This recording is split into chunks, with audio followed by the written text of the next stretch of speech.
ఇసుక పనులు, వారు చేస్తున్న వ్యాపారాన్ని, మన రాజకీయాన్నే ఒక వ్యాపారంగా తయారు చేసేసారు. పూర్తిగా ఇసుక భూములు కంప్లీట్ గా దోపిడీ చేసే పరిస్థితి ఏర్పడిపోయింది.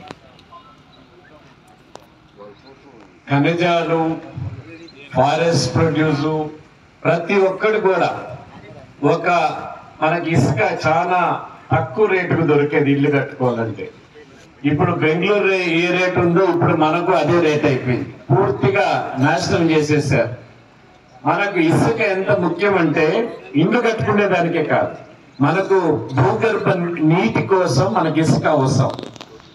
ఇసుక లేకన్నా ఉంటే నీరు త్వరగా వెళ్ళిపోతాయి, భూమిలో ఇంకో మనమంతా బోర్ల పైన ఆధారపడి ఉన్నాం. ఈ బోర్లన్నీ కూడా తాగునీరు సాగునీరు ఎండిపోయే పరిస్థితి వస్తుంది.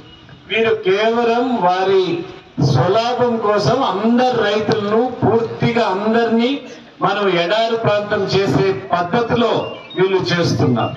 ఇది చాలా శోచనీయం, ఇది మంచి పద్ధతి కాదు.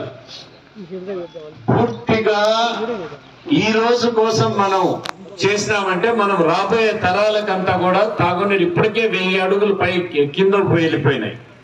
ఇదొకటి. మన నియోజకవర్గానికి అంతరినివా కింద 76,000 ఎకరాలు మనకు నీళ్లు రావాలి.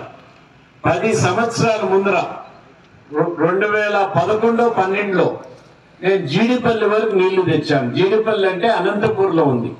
అది దగ్గర 1100 అడుగులు పైకి లిఫ్ట్ చేస్తాం.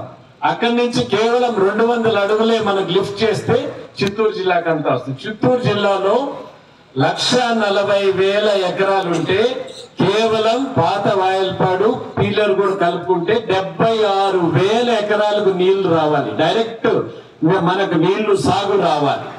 అటువంటిది పూర్తి చేయక ఈ పిఎల్ఆర్ కంపెనీ వాళ్ళ వర్క్స్ వల్లే పెండింగ్ పడిపోయింది. ఇది చాలా శోచనీయం, చాలా ఎక్కువ. ఇక్కడ ఒక పక్క జరుకోన కట్టాం. జరుకోన వల్ల మనకి నీళ్లు వస్తున్నాయి, తాగునీరు వస్తున్నాయి. అదే విధంగా ఈ హంద్రీనివా పూర్తి చేసుకుంటే ఇది పెద్ద ఎత్తున మనకు సాగునీరు వస్తాయి. ఇది ఒక పక్క.